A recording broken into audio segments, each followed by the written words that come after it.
Yupo wapi Pele? Lakini pia yupo wapi Maradona? Lakini pia yupo wapi Diego Jota? Mwanangu, ukiliona jua limechomoza mpaka likazama, sema asante baba. Jifunze kuishi kila nyakati za maisha, kwa sababu hujui siku wala saa ambayo itakuwa ni siku ya mwisho na utalala kabisa, tutakuona tena katika hii dunia. Maikosi Feheri moja kwa moja alijua kutujibia assignment ya maisha.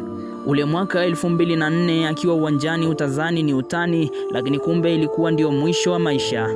Jaribu kuvuta picha ya kwamba kadi ya njano pekee ilimtoa uhai wa maisha, ama kweli jambo usilolijua ni kama usiku wa giza.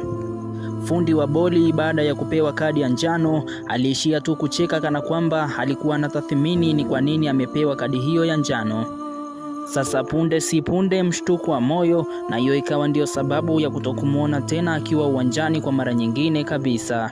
Mwanangu, ponda mali uende zako, kwa sababu hujui kesho yako. Kesho yako inabaki kuwa ni fumbo katikati ya kiza nene kisichoweza kuwa na mfano.